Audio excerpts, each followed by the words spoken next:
becoming the spear, a piece of the tip of the spear of the army. Just personal dedication. I've never done anything at a low level. I've always excelled at everything that I've pursued, and so that's just never gonna stop. Man, this boy said this Yeah, banks top tier shit only. high Swear. level, man. High level. I want to ask you, so like, did you complete military, or did you like end up like leaving, or like, are you still doing it now? Like, where are you at with all that? So I got hurt after a few years. I got hurt jumping out of a helicopter or fast roping for those who know what that is. I hurt my That's back. wild. So after that, I've been out for about almost 2 years now. And I still do stuff in that realm. I do training for people and everything that you could think of when it comes to security, firearms, self-defense, survive, everything that you could think of. I do it, even when it comes to hacking and stuff like that. Um, and then I also do some private contracting work uh, for like security stuff and kidnap recovery and stuff like that. Bro, I remember. So, fun fact for all y'all. Last year, we went on a trip to Mexico. Yo, shout out to you, Ice. I still owe you. We went on a trip to Mexico, and I had never been like it's something to go on a trip with your boys. You pre-plan a little bit. All right, first night we'll go to this bar. Second night we'll just wing it. Like you've never been on a trip with a special ops man until you realize he has every checkpoint vantage that if shit goes south, he knows exactly how many kilometers to miles, so how far we gotta go. He's got all the US like background maps just downloaded onto this like crazy ass. Man got helicopter on deck, bro. I Whenever swear, like this man is we got not gonna wait for his 7 kill streak to call it in. It's just on speed dial. Like swear. Oh, nah, that's crazy, bro. But I'm curious, Ice. So obviously, wanting to be in a badass in everything that you do. What made you then venture into entrepreneurship? Why didn't you just, kind of went the traditional route of, okay, I'm in the military, let me go buy a Camaro and marry the first girl I see? Sorry, hold on one second. Oh, this man, he's got to take care of the dogs. Yo, I've been asking him for the longest time. Let me babysit one. He's being selfish with three. Yeah, it would fuck demolish you. Oh, sorry. But from what I picked out, you asked me why did I, venture into entrepreneurship out of anything else? Instead Gotcha. of like, traditional Camaro and marriage.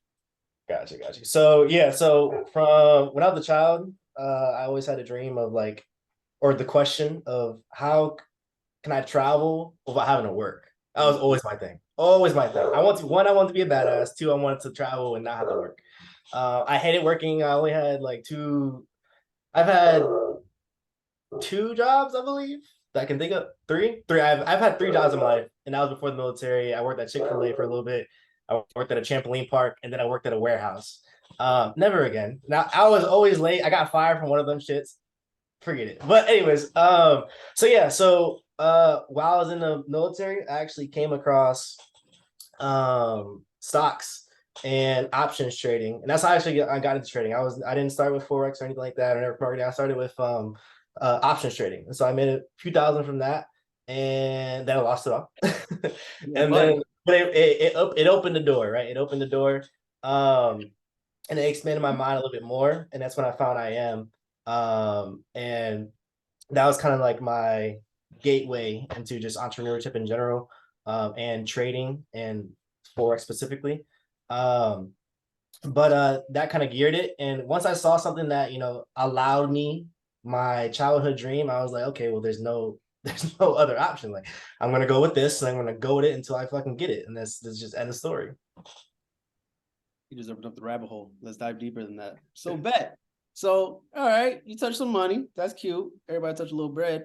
You lost it, but even better. But now, fast forward a few years, how was it that after you started to, get some money back, how is it that you're able to now track your data, track your trades, track, everything to now make you a little bit more of a sustainable, profitable trader? Got you. So a lot of it stems from so the technical answer to that would be I create spreadsheets and stuff, like kind of advanced stuff, and I created a spreadsheet to track my system. But in order for me to even be able to do that, I first have to have a completed system that allows to be, for data to be tracked. A lot of people have systems when it just kind of tells them, this and that, and they don't have things that they can actually track. So for me, for example, two of the, I'll give you two things from my system that, as the big thing for me to track is one, the grade of my trades. I have a grading system that I create for my trades, so I know that if there's a certain amount of confluences that I have, I'm gonna get this grade if I take that trade. And so from that, and I put it into my spreadsheet, I'm able to see like, hey, okay, I noticed that when I take F grade trades, I'm not doing so well, right? Or that when I'm taking B and A grade trades, my win rates for those types of trades are doing extremely well. And so that's important for me to understand so that I know, like, hey, this trade is not a good setup. I don't do very well with this, and incorporating all the other factors from my system and my psych report thing, which I'll talk about in a second, then I shouldn't probably take the trade, right? Another thing is my trade management system. I have a grading system for that, which is pretty much just tells me if I do, one of the three trades. So I have, all right, so it's stop loss to break even is the first step, slip, right? Stop loss and profit, and then partials. So if I do all three, right? A for trade management, right? And so that just allows me to see like, okay, well, I notice that when I don't do these two things or when I don't do this one thing, this happens exactly, right? And so that's just the importance of, having systems like that so that you can actually reflect on it. But more importantly, when it comes down to, data tracking and stuff like that, having a back testing sheet, something more in depth than your average one, right? You should be recording every detail about the trade, like every detail, when you enter, how you felt when you entered, and all that kind of stuff. It all plays a part into it because you need to know every single detail because the whole thing about validating a system is to find the patterns, right? You need to find the patterns in your trading, and so you can't find patterns in data if you don't have data in the first place, and if you don't have a system that can actually be tracked with data. And then also you need a good amount of data in the first place. You need to be if you back tested a system for 500 1,000 plus trades and you have good results, well then you just prove to yourself that no matter what happens with your system, it's gonna fucking work out, right? And it's just really the psych of it, and it helps with your psych a lot. It really does.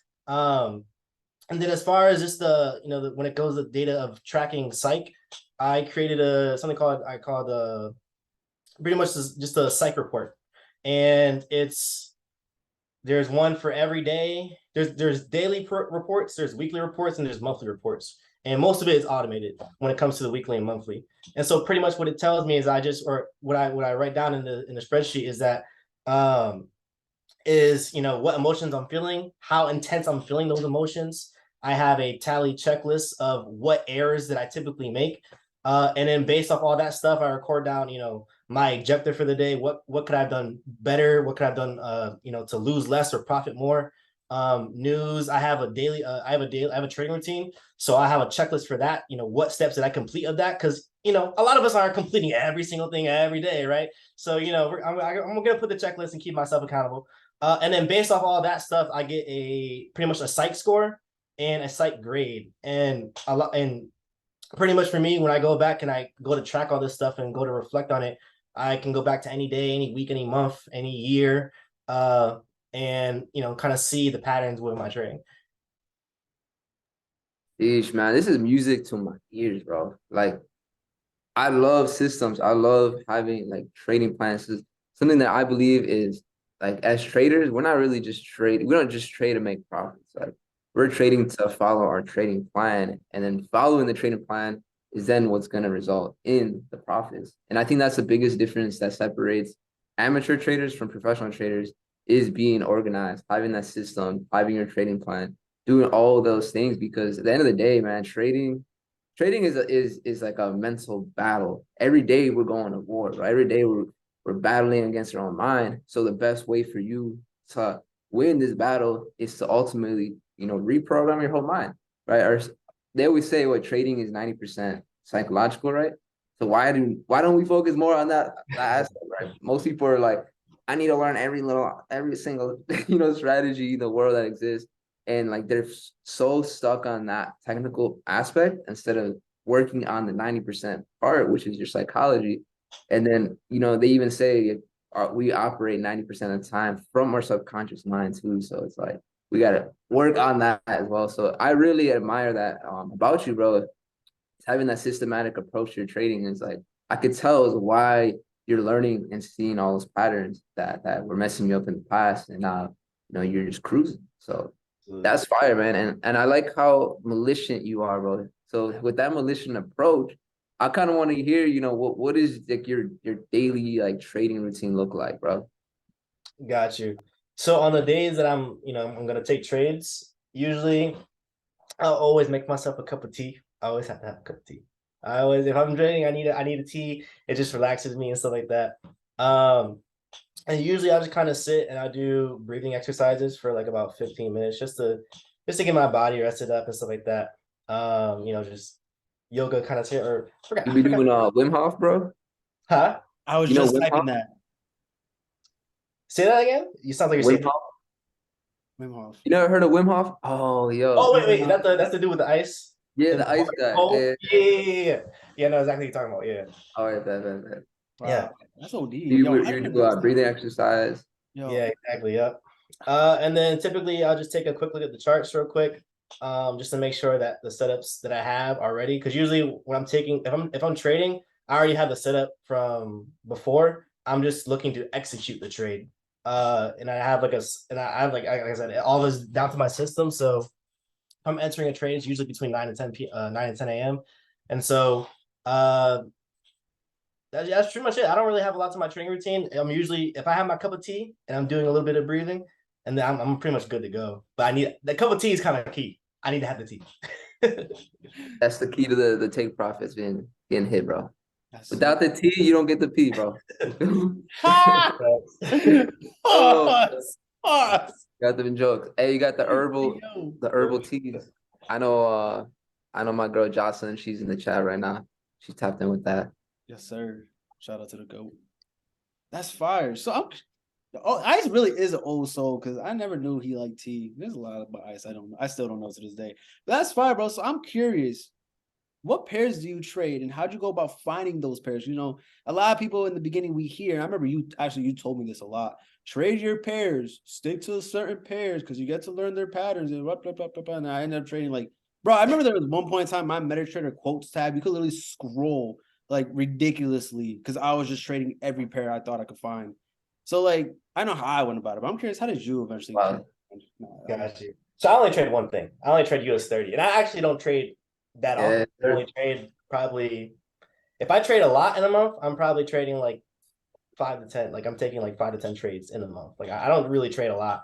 And my profits, my profit percentages are on the lower end when they usually are. I'll average between like maybe 2.5 to 5%, and that's completely fine with me.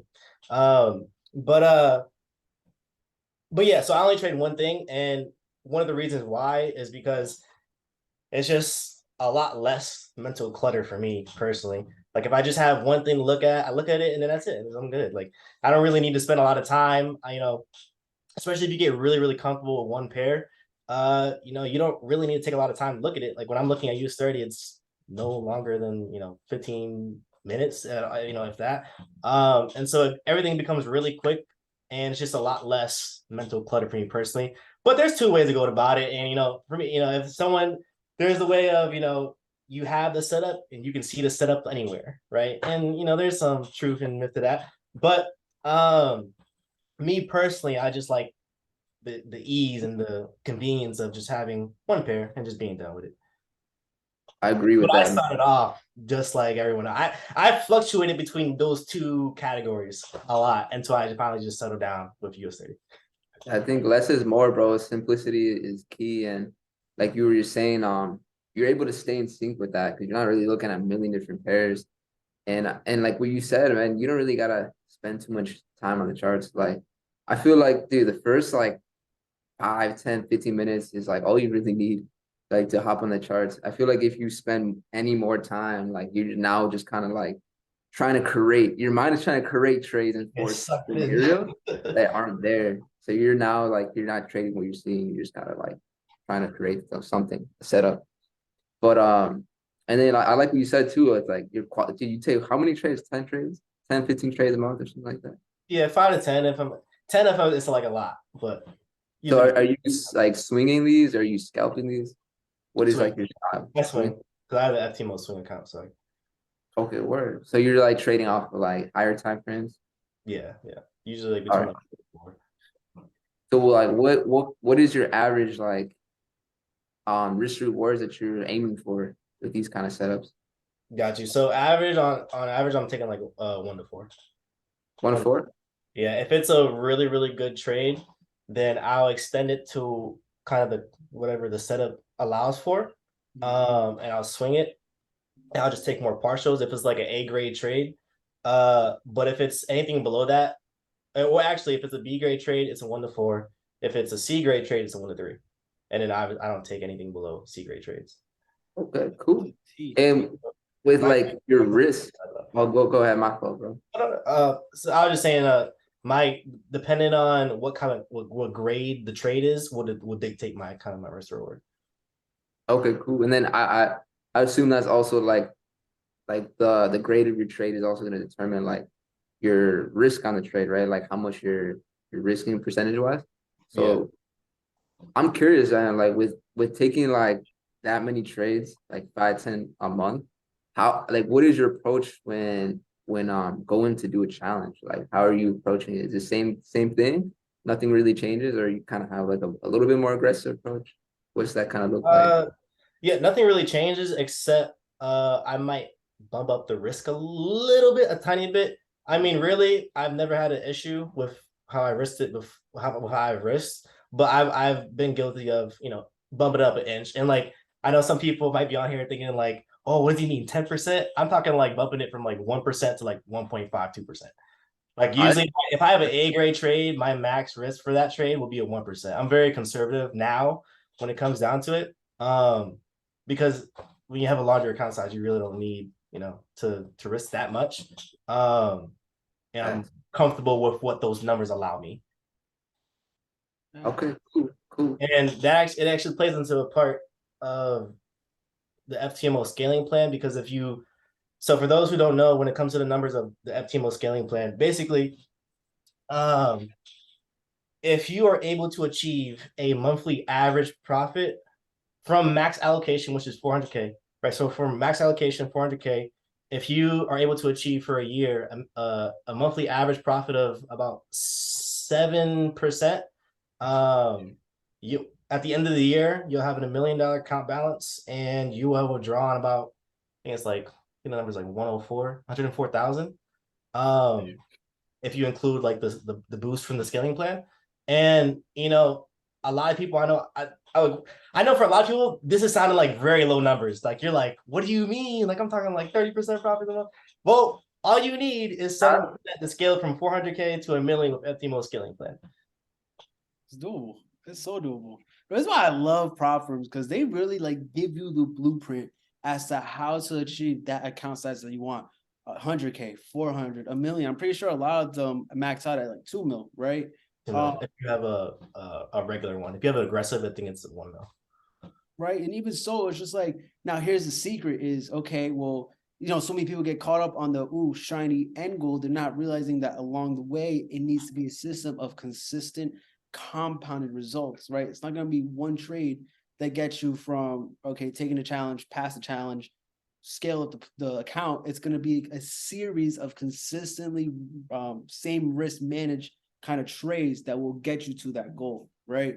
And so it's really fire, bro. I'm really curious. Can you like give us a little sneak peek into how you track your psychology, your grading system? Like, we are getting later tonight's call. And you have also like I want to see some of your chart work too, bro. So if you don't mind. I got you. All right. Allow me to see my screen. Yeah, I allowed it. Yeah, buddy. Bro, I don't know why you remind me so much of Cash Cartier, bro. That's so funny. I see it. I see exactly You what. know, bro, I when you got a black first got on shirt the with call, I was like, is that Cash? I was like, wait, I thought it was some I was It's like interviewing Cash Cartier. It's just cash. y'all like drop. Sorry. So this is just the psych report, the trade report.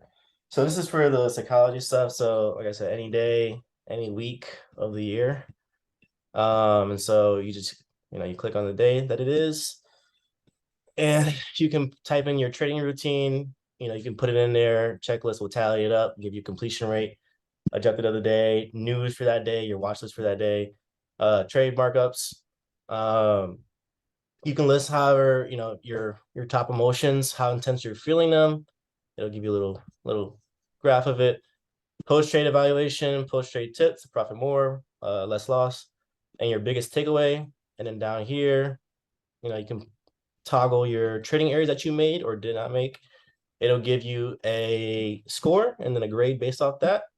And then once you go through the week, it'll pop up on the weekly, and these will be all automated besides the weekly stuff, the open-ended. And then it'll tell you like the most impactful emotion that you had that week, right? So if you were angry a lot of the week, it's going to tell you that. And then as far as your trade routine, it'll tell you, your average completion of your trade routine. And so you can take all these, stuff, look at your trades and how they're performing, and you can kind of gauge off that. It'll tell you your daily performance grades of the week, give you a weekly performance score and a weekly performance grade, and then the same thing will happen for the monthly. And then this is just for the psych stuff. And then for back testing, if I want to test something or add something on, I'll just toggle the risk, whatever it is. And if partials are taken, I can put the pair, the type of move. So in my personal system, I have two types of trades. I take a manipulation trade or a distribution trade. So pretty much the third phase or the second phase. And usually if I'm taking a second phase, it's to go into the third phase, right? That's a buy into the sell or a sell into the buy, kind of just riding the wave, right? I'll put whatever POI that it was, the entry level of it that I took it off. Was it short or long? I can toggle the confluences, and based off that, it'll tell me, hey, that's a B grade trade. Hey, that's an A grade trade. Entry data, your target data, exit data. The reason you exit, right? And this goes for like automatic or manual, right? Because you'll have, there's sometimes where you'll have to manually exit things, and there should be like when it comes to your system, you should never have there should never be any questions like, what should I do? Well, that's something that needs to be added to your system. Then there should be no question as far you should know exactly what to do in every situation. And so you'll just toggle these on, toggle all this stuff for trade management. It'll give you a grade, et cetera, et cetera. And then you can put notes and outcome. I'm still building an automation to automate the data tracker for it. I'm doing it manually now. But FTMO has a lot of good stats with it. That's why I really like FTMO, like compared to MFF. MFF has like nothing. At least a long time ago they didn't. But and then this is just a compound plan stuff. But yeah, that's kind of a lot of how I track certain stuff or I go into it. Whew. Damn, bro, I don't know. Mike Navs, his Kevin's brother, that shit's pretty goated. But that's one hell of a trade journal too. I like the charts, bro. The charts is like, I never seen that on anyone's like trading thing like that. I seen some fire ones, but with the chart, that's different. I like that. That's a nice touch. That's a nice touch. How did you like go about it? Like, how do you know to apply the charts aspect to it? Like, that is something you just saw no one, like no prop firm has had, and you just really wanted it, or it's just like, this one. Just try it out. Well, honestly, aesthetically, it was nice. That's why I added it. Keeping it real, like aesthetically, it made it look really cool. So that's part of why I had it, and then it added functional value. So I was like, yeah, pretty much. Fire. Well, and plus it challenged me because I had no idea how to do any of that shit when I started it, and it just turned into that. So I was days and nights struggling. But Heist is real life Dexter's laboratory, just in his room, combining formulas on the Excel sheets. That's funny. Say that. Yo, it's getting to that time. Ice, do you got any setups? Because this is Money Heist, and I need to pay rent tomorrow. So what's up? I haven't lived the charts in a bit because I've been done trading for the month for like 2 weeks. Okay, so actually, hold on. That's a great fucking point. So high key, like this morning, not to brag or boast none, but like this morning, I went ahead and I hit my weekly profit of 5% for the week. And so it's early. It's only Wednesday. Thursday, Friday, like, oh, like if it's a good week, why not keep it great? So I'm struggling with just 2 days from the week. How the hell are you being like, okay, I hit my target for the month. I'm gonna just wait. Like, what's the psychology behind that? Gotcha. So there's a few things with it. And everybody will be different. But for me, one thing is that I used to do that. I used to creep. I used to like creep into the, Got that itch. No, yeah, exactly. And so what I had to do was I couldn't give into that. I had to cut it completely, like completely, so that I wouldn't even be tempted. To if I just looked at the chart and I'm like, oh, I'm gonna take it. So I that just cut A it grade completely. trade, bro. That A grade trade. Yeah. Another thing about it is that I run two other businesses. I do a lot of other stuff. So now so I became a lot more busy. And when you're a lot more busy, it helps because I don't need to make money from trading. I don't need trading money at all. And that's another thing that plays into it is that I don't go into the charts with a need of like I need to make this, otherwise X is gonna happen. I know a lot of people they run into that problem, or they if you don't have the financial habits that you would like to, you put yourself in that position because you're like, oh, but I can just make this on trading, and it's just it's good to be positive, but let's be realistic. It may or may not happen. So I think just to boil it down, one is to I personally had just had to cut it off so that I wouldn't have that creeping and temptation. And then I made myself busy. This is something that I don't need. I just do, and it doesn't take a lot of time. It's kind of like I check it off and then I go about my day to finish to do whatever I want. Right? I go, I do a lot of stuff, and I like to do. I'm a very active dude. I do a lot of adventurous stuff, so like I'm all over the place. You might see me underwater in a cave one day, and the next time I'm jumping out of an airplane, and then I'm shooting guns, and then I'm playing guitar, and I'm learning a lot of. Here's a tip, right? And it may play into your development as a person, right? Go find things to learn, right? Like if you've always wanted to learn another language, go do it, and then make trading like like, oh, let me get done with this so I can get so I can get to my real day where I can build myself as a person. Like me personally, I'm trying to learn cooking. I'm trying to learn how to play guitar. I'm trying to learn how to fucking sing. I'm trying to learn how to do all this other stuff, right? So I can't be stuck in the charts, right? I'm that's the last thing on my mind. But that's kind of how I go about it personally. This man, he went from killing to singing. I mean, I can do Oh, both. versatile. You gotta express that pain, bro. I know, swear. Yo, that album I go hard, bro. I never heard a man with such heartbreak in my life. No, That's I agree though, bro.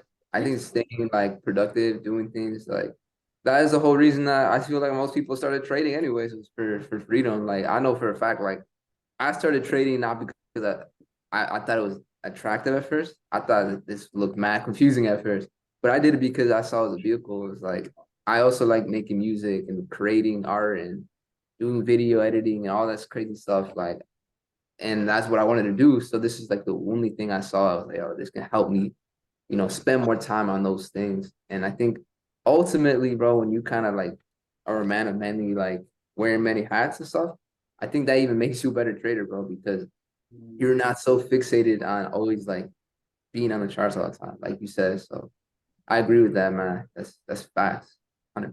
I think a lot of people will struggle with the transition between in the beginning when you're like really all in depth with the chart so you can learn it, and then actually becoming a trader. They struggle with that transition between being all stuck in it to learn the thing, and then they struggle transitioning to like, okay, well now that I've learned it, I don't need to do all of that as much as I used to. That's true. guilty. Yeah, I see. True, man. Because like I need to grind harder, and it's just like, bro, you hit the goal, relax. It's just like, but the grind. So no, I know exactly what you mean too. yeah, no, like, it's completely that. Someone asked setup. They want the setups. They also asked, what is your monthly goal? Monthly goal, 5%. If I'm good, if I hit 5% for the month, I'm done. For the month? Yep.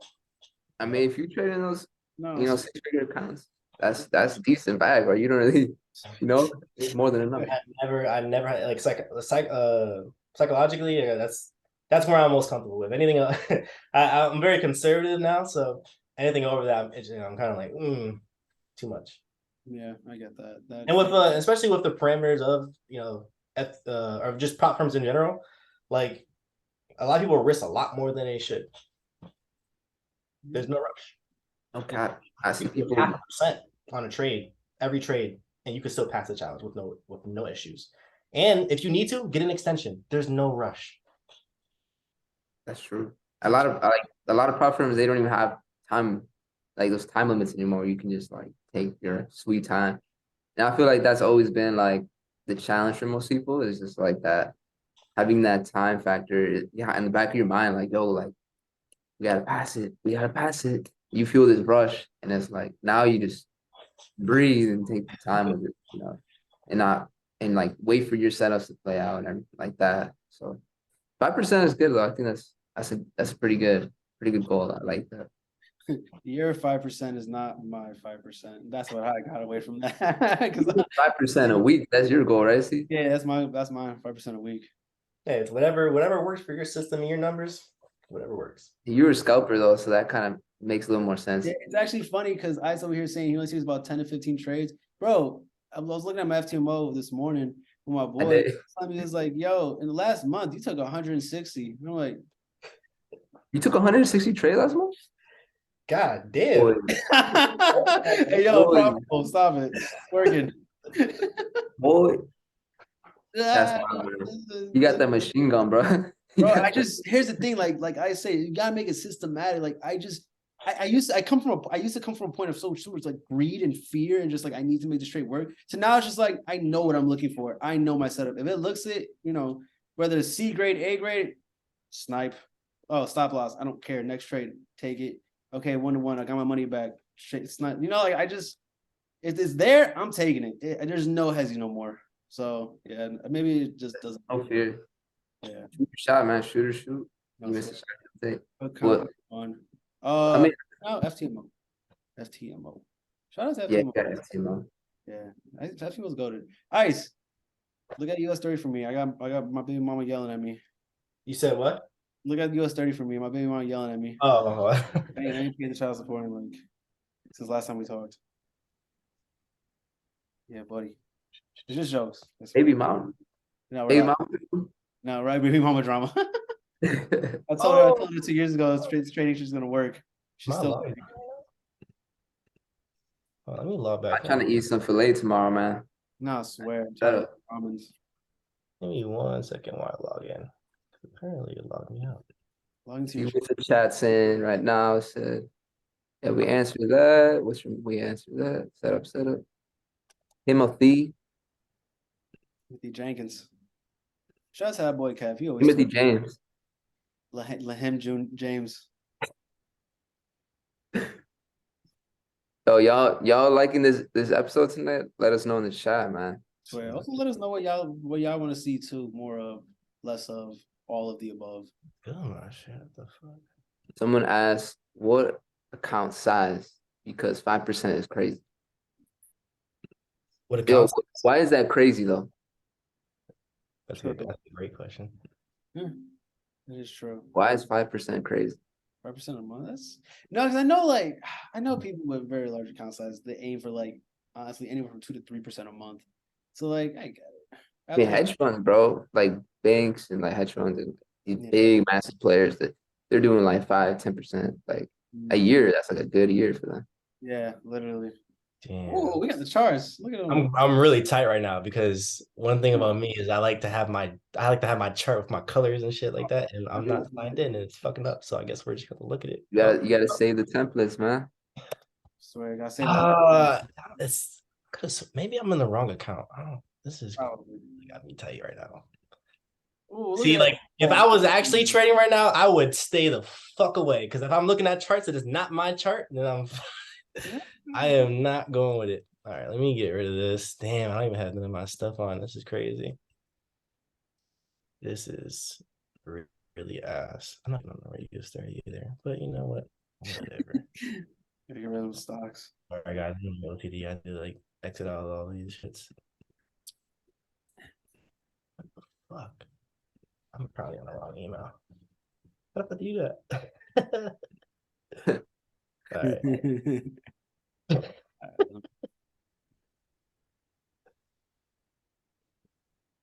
Yeah, I don't have none of my other shit on here. Okay. Pow. All right. Yeah, I started kiss my tip this morning. That's so nah Definitely. SPX. Yo, Shorty blessed me so smooth. She Yo, gave me same. hip I see stop these stuff loss. right here with that. You caught that short tonight, this morning? Yeah, bro. Right after New York. Same, bro. Oh, Same. one pip stop loss. You ever I threw a like you never throw such a big lot size. You're like, wait, am I actually throwing this shit right? Or am I way over leveraging right now? Oh my god, these cards. Nah, today, this week's been blessing, bro. Not gonna lie. Like the last couple of weeks, Swear. Yeah, crazy. what's typically your like weekly goal? What's my weekly goal? Weekly, monthly. What's just a goal? Give me a goal here. My, I aim for like 5-10%. I'm content. It's not bad. Like a month, but yeah, my weekly. Oh, you use the Sonar Labs too. That's gas. I think actually Uh, I think the one who put me on to Sonar Labs. Yeah, that's what I am.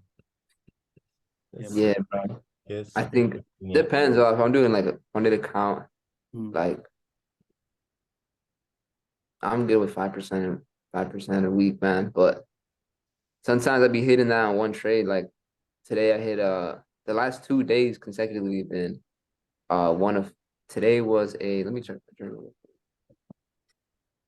Days. See, when your study is like this is why I don't touch it and I just leave it until it gets where I want. Because I'm waiting. What I'm waiting for, right, is I'm not gonna take any buys because it's downtrending. So what I want to wait for is a short position.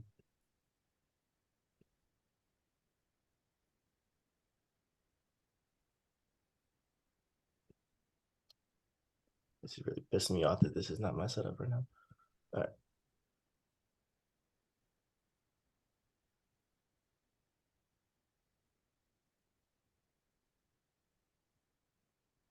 I think I see where Oh you're. my god, it's so ugly. Oh, the old shit, This, bro. I haven't seen that shit in forever. oh, Ooh, man, got rainbow colored background lines. wow, this shit's really getting me tight. All right, get you out the way. Yeah, I see what you're looking at. Here's my question: what if it doesn't come back up there? Because like we're gone, bro. Oh, Feels this is like bad. premium.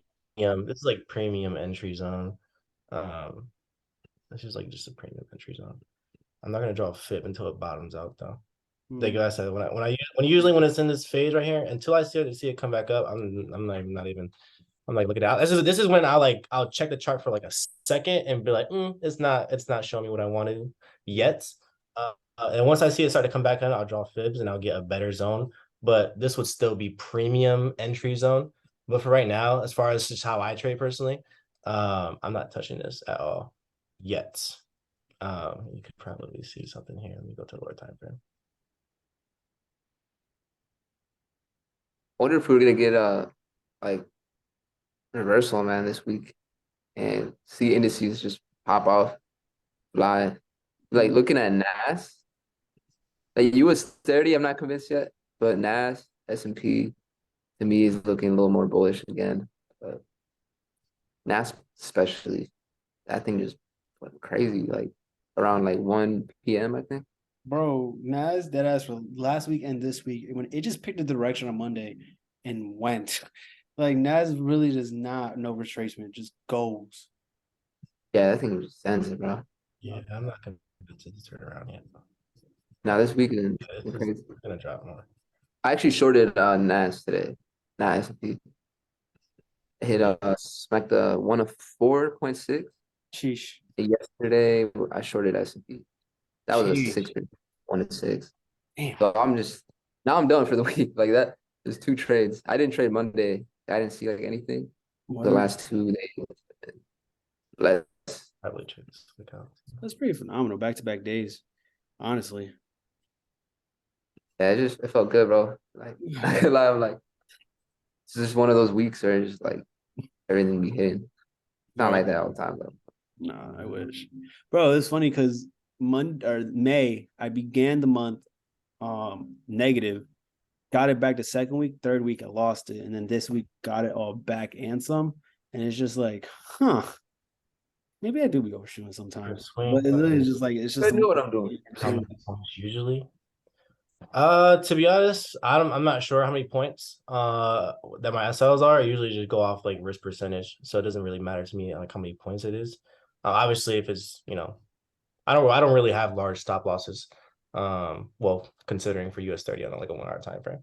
Uh, right. but usually my stop losses are pretty tight. Uh, but I'm not sure how many points I go off risk.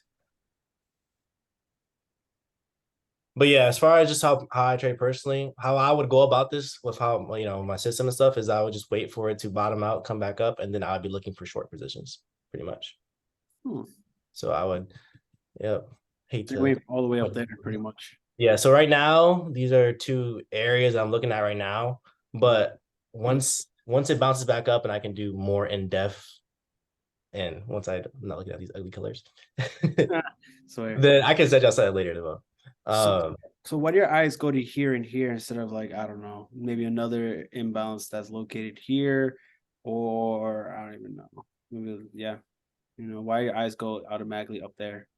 Well, because right now I'm looking at premium zones, right? The most risk to reward, the best risk to reward that I can get. And so right now, wicks like this, especially. Anytime you see like a huge fucking wick, there's always something on a lower time frame there. And there's always a point of interest for me. Now as far as this goes, this one right here.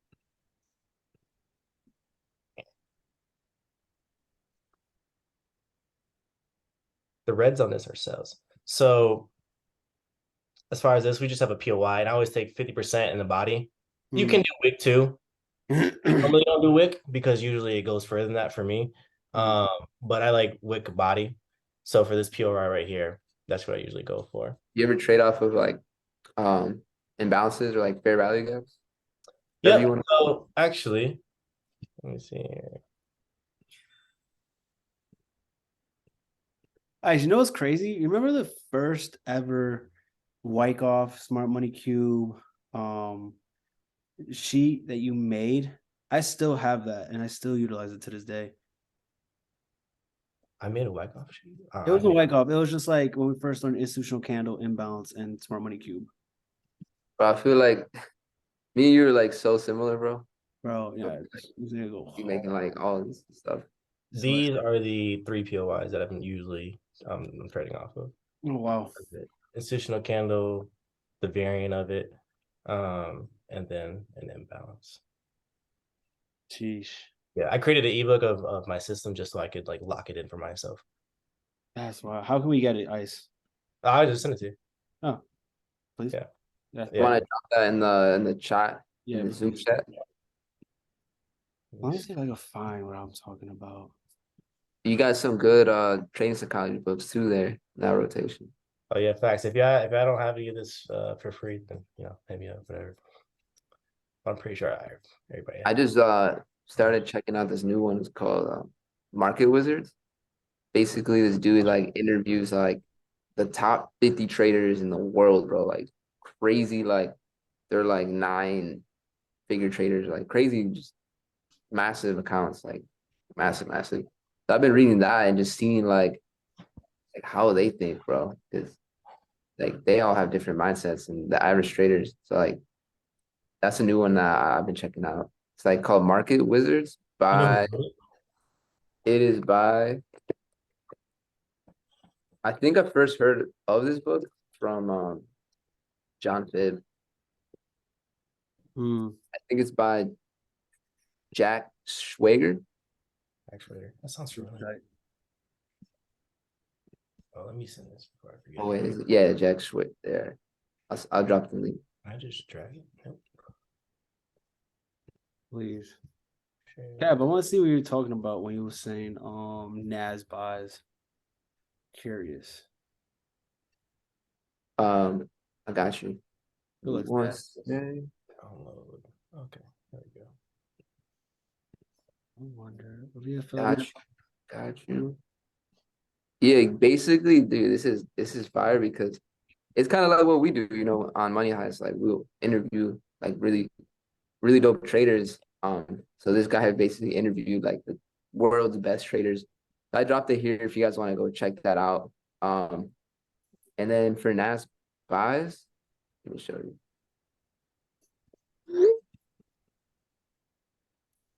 I don't have like a specific POI right now. Let me actually look at it real quick again. But what I'm talking about with once it loads is just, dude, like compared to how the other indices are moving, like NAS just took off, bro. Like especially this massive imbalance right here. Damn, So yeah. I'm just kind of curious to see. I'm actually gonna remove all of this stuff. This is my shorts from this morning right here. But let me go ahead and erase all that. But maybe we could see like a 30-minute. And then also another thing as well, like I had taken profits right around here. That's where like that blue arrow is. Mm. Because we had all this liquidity right here. We have this balance right here as well. So I took it like basically right when after it swept those equal lows. Mm. And once we saw this imbalance come get filled, we started seeing accumulation on the smaller time frames. So like I think I wasn't looking at the charts at this time, but I think on the 15-minute it's pretty clean. Mm. And then if you go smaller, it's clean as well. As you started seeing, bullish order flow within that POI and then balance. And then we saw this 15-minute OB was that last down candle before making another high. And then that got tested right there, and then this thing just took off. We, right here created an imbalance. So for my people who trade imbalances, you could have had entry in there, stop under there as well. And then this thing just sent it. But like I don't usually trade at those hours. I'm usually probably like I'm already like off the charts by then. I usually trade from like 8 to 10, sometimes 11. But like, yeah. So I want to see if we get buys, but I think depending on how Asian and London plays out, I'm more looking for sells first. So I want to see some distribution within here. So this highlighted area is currently Asian session. So probably just consolidate and then see one of the highs, Asian high or Asian low get swept. So I'm trying to see something like this play out and then catch these shorts and then see if we get a reaccumulation, whether in this imbalance or maybe within this last area right here, like this demand level. So if we could see some like accumulation in there, then maybe buy up. But I don't know if we'll see that tomorrow. We'll see we'll see what happens. Yeah. But that's kind of my scenario that I'm looking for in terms of NAS. I likes. I know what we call my boy Leo. Hey, shout out to the GOAT. He was looking at indice buys a little what time? Like around 1 o'clock, 2 o'clock as well. Yeah, around there. Yeah, and so worked out, hey. Yeah, it went You took S&P, right? I took My S&P. Yeah. Oh, I think we actually looked in the same area. basically based off of that. Stop above this or Yeah. that. Yeah. So Oh, I yeah, so actually you actually caught it right before New York opened. no, I took it. It was like a little bit after. Okay. Just a few minutes after.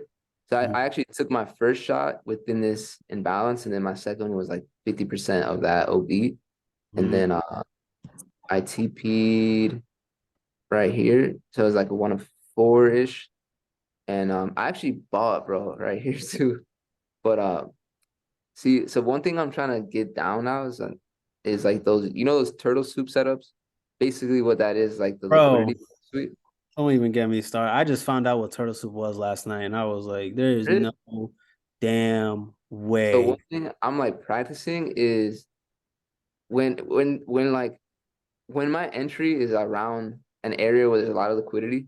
So this isn't the best because it's kind of valid sweeps. But when it's something that has like there's like a lot of liquidity around it, I'm starting to just put my entry where my stop loss would be, and then moving my stop loss higher because that's usually what happens with these like turtle soup plays is like if you notice like we had these lows or it's equal lows. So if you would have just put your entry around the equal lows and your stop loss like maybe 50 pips or whatever, you would be fine and you'll snipe the neck basically and then ride it. So one thing I do now with like New York session is I don't do it every single day, but if I see a clean enough setup, do the buy to then catch the big sell off or vice versa.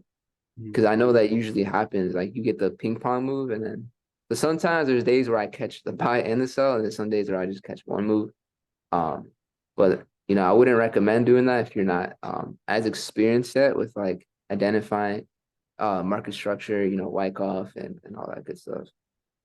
I think that comes with time and experience in the market. I feel like. Yeah. Yeah, I'll pass it to you if you got anything you want to share. Yes, I got some sauce. Yo, Ice, which one call real quick? So this is what I was talking about. Yo, shout out to this boy Ice, because this was our first ever. His grabs came a long way. This is the first. Oh yeah. Yeah, remember this, bro? Bro, to this day, like this is what gave me my sauce. None of that extra fancy stuff you got now, even though that shit is pretty P. But like this was the OG that gave me everything I needed. Let me go ahead. Actually, funny enough, hold on, let me. I think I lost my trading view account, Nah, they clapped you. which is crazy because they just charged me for the annual plan, which is crazy. That's so funny. They know exactly how to rob you. They just finished. Let me see. My boy, yeah. I'm gonna show y'all why I took SPX this morning. And he actually took EU as well.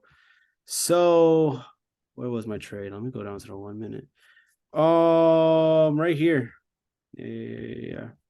So really quick, what happened here was easy enough. New York opened right in the 9:30 candle was right. Reverse a little bit. Was this next one? So 929, boom, 930, right? What do? Well, high, low, price comes up, breaks, kind of sweeps some equal highs internals, fills imbalance, right? Stays below our high, and then proceeds to opening candle, go ahead and break below. So for those of you who've been rocking with me since the beginning, expansion, consolidation, reversal, expansion, 4-step Wyckoff process. Simple, smooth, easy. From there, what does price do? This would have been the ideal first entry, but I'm not gonna hold you. I was staring at EU, trying to figure out how the fuck I'm gonna get back in. So right, price goes ahead and comes back in. It does activate this, right? I didn't get in this one though. I got him down here. So what does it do? Price comes, mitigates our last push up candle before manipulation to the downside, sweeping equal lows. Price goes ahead, plays around a little bit, and boom, right? Let me go ahead, get our confirmation. Boom, new trend created. Why? Let's see it. High, low, high, internal low, creates a higher low, comes back, lower high, fills a bit of an imbalance, right? Really just understanding each candle movement within the market. And then so last high up before price pushes down, sweeping the low, creating what? A new lower low. So this is our last push up candle. I went ahead, placed entry. I always play bodies. That's just me personally, whether it's a 15-minute, hourly, if I need to swing it from that high, or the 1 minute. So right, stop above the high, just because that's literally, I just literally play candles, like, that's all I need. And then from there, price goes ahead, enters me, and then proceeds to run. Ended up closing this one out manually just because my equity with SPX and EU gave me my overall weekly goal, so I was good, including Monday. And then EU as well. Where is EU? Could I just I could have held. I could have really held. I really would have been up no, just 1-7. It's not bad. Overall target was a 1-13. So pretty much last night I did call out on my Telegram. I did call out this area right here. I was looking at pretty much, I think, because like a 15-minute structure. Yes, right. High, low. So intra movement, last push up high before price just breaks down, creating a higher time frame imbalance, lower time frame institutional area. So literally, I was just interested in seeing price come back into this candle. I think the 30-minute was a little more cleaner. Yeah, literally. Right. I was just interested in seeing price come back into this institutional candle, last push up before price breaks down, leaving an imbalance to be mitigated. What does price go ahead and do? Overnight, okay, well, 8 a.m. So I was still pretty much sleeping. Price literally, like, bro, You just can't make this up. Like literally snipes it, puts you in about what is that? 0.1 pips in drawdown. Like crazy. And then literally from there proceeds to melt pretty nicely. It's honestly still melting. So if we would have took this trade, if I would have put a pending alert, this would have been right now floating at a almost a 10-1, right? 9.4. So that's pretty awesome, right? Now here's the issue. The gremlin came out, right? I need to get into this trade. I ignored Mark Douglas when he says, you don't know where the market is going to go. In my head, I was like, I know exactly where EU's going. It's dropping. So I literally was just looking and staring and praying to see if I could find a entry. And so funny enough, honestly, I'm not too proud of this one. I'm just being completely honest with y'all. So where was 9:30 candle? Boom, right? So here's the New York Open. What does Price do?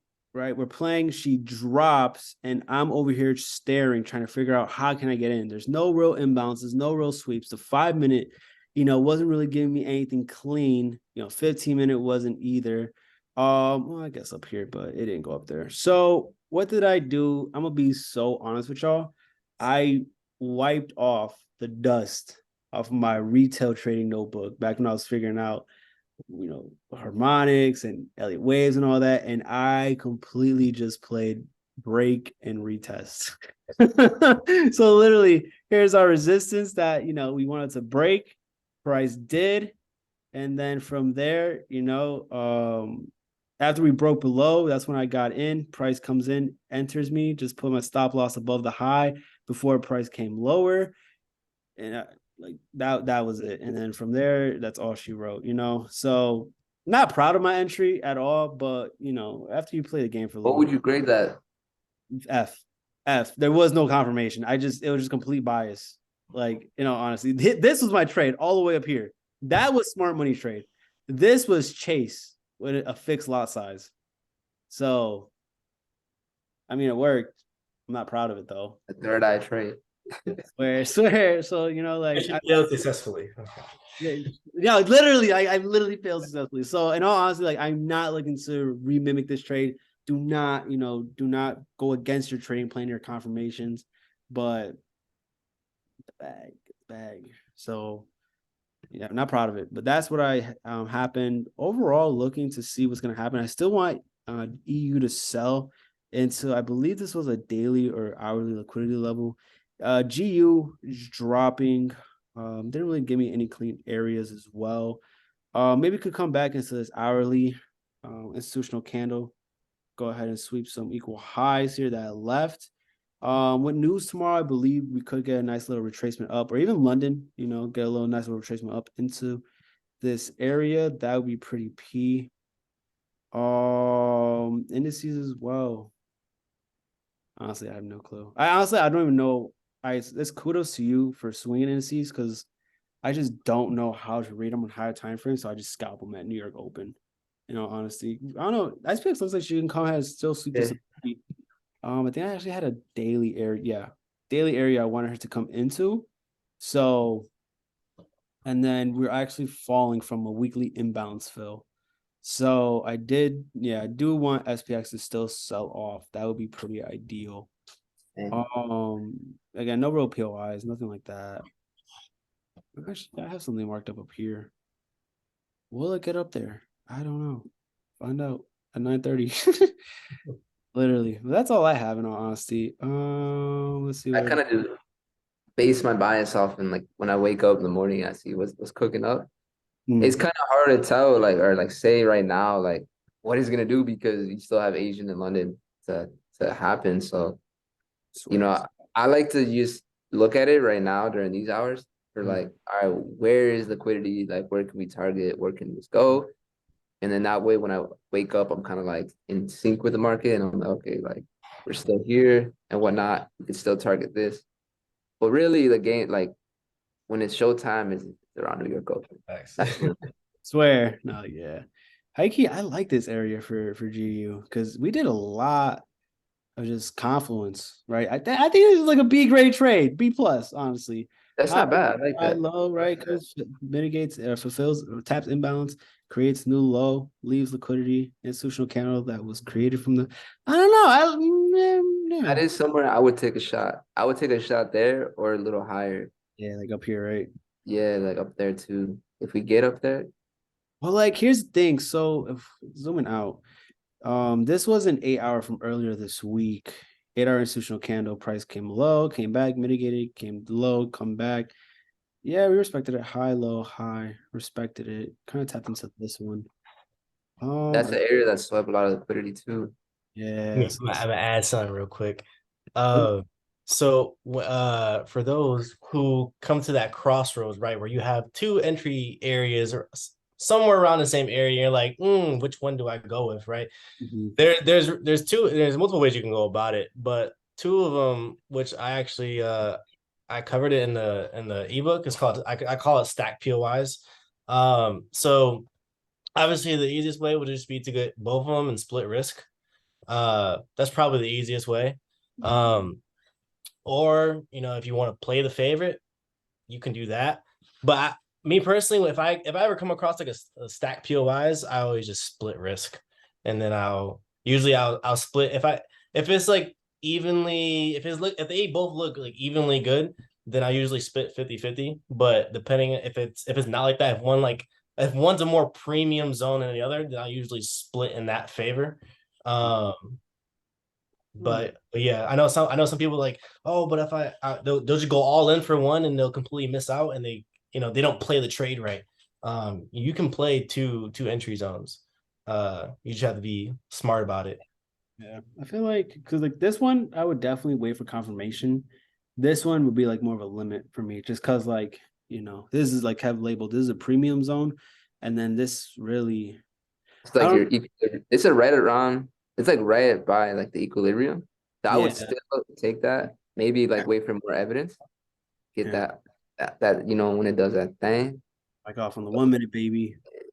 But You see it come in, and that's then kind of really how I filter my entries is like just using premium discounts within the range. Like that's what's helped me lately. Like this whole year, honestly, like filter out like the trades, man. The low hanging fruit trades, I guess you could say, I take will be like at equilibrium. But like I don't really take anything lower than that. And that's kind of like I've just noticed those get clapped way more. swear. No, yeah, like that middle one, that stacked one that was clean. It's just like that is liquidity. Cause yeah, no. We could I mean you could argue. I mean you could argue a lot of shit, but like trend line, you know, Right. Exactly. who knows? Okay, well, that's all I got for now. GU sells eventually. Yo, man, it's been an amazing episode. Not gonna lie, like we covered so much sauce.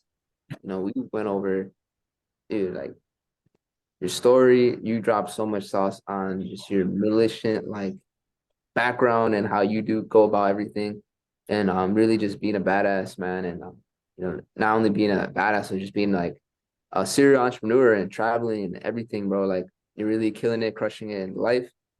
So I appreciate you, bro. I'm grateful for your time as always. And we went over so much stuff. Like sometimes it's just like normal for us, these kind of conversations, Yeah. because it's just like that's just kind of like who we are now. But for other people, maybe like they've never heard certain things, and I know that people probably definitely got breakthroughs tonight. So Mhm. dropped a lot of sauce. We do these every single Wednesday night. Money Heist has been going strong we've been going for like almost 2 months now, I think. Swear. So we're having a good run so far. And yeah, man, I'm excited to keep running these up and have you back on at some point, bro. So appreciate you, man. Is there any final words that you want to leave, the people who are still, tapped into tonight's call? Is there Yeah. anything you want to, wise words? Uh, sure. So, I says pause. So, Uh, Hey, yo, hey, yo. I love Kev. what I will say is one, definitely been a pleasure to be on here. But to words that ended off, if there is anything that you need to take away from this call, is that you have to be fucking relentless in the pursuit of what you want, right? I know that's so cliche or whatever. It's cliche, but it's cliche for a fucking reason, right? Anything that I've ever done to get to a high level, it's always dedicated to the fact that I'm just absolutely fucking relentless in anything that I do. So if I need, for, as I'll put it in trading aspect, right? There is probably things that people picked up on this call, right? And you're not going to put into motion. You're going to put into motion a little bit, right? You might do half of what the system is, but something that I've learned and I picked up in the military, and I'm pretty sure people around me will see it, is that I'm very particular about everything, right? If it's said to be a certain way, it's going to be that way. There is no deviation from it. If the system is said to be exactly this, that, and the third, then it needs to be this, that, and the third. Otherwise, it's not going to work out. Right. So you need to be very, very intentional, very pay attention, pay finite attention to detail, right? Pay very close attention to detail, because if you want to really take things far, most people don't pay attention to detail, right? And if you've ever been in sports or anything, if you just ever been around people, you'll notice that, right? A lot of people do not pay like very close attention to detail. So just by doing that, right, you will go farther than a lot of people, because most people are lazy. Most people don't pay attention to the close details.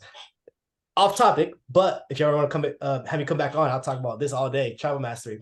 When it comes to travel mastery, right, or travel hacking, many people know it, but I don't really consider a lot of travel hacking. The reason why is because a lot of it is just awareness of the fine print and policies of airlines and hotels, right? It's not anything that anybody can't just go on a website and look into policies and see, but a lot of people are not paying close attention to detail to the policies, right? To the fine print of the policies. So take anything away, pay close attention to things, and that'll help you. That'll take you far in a lot of other things too as well.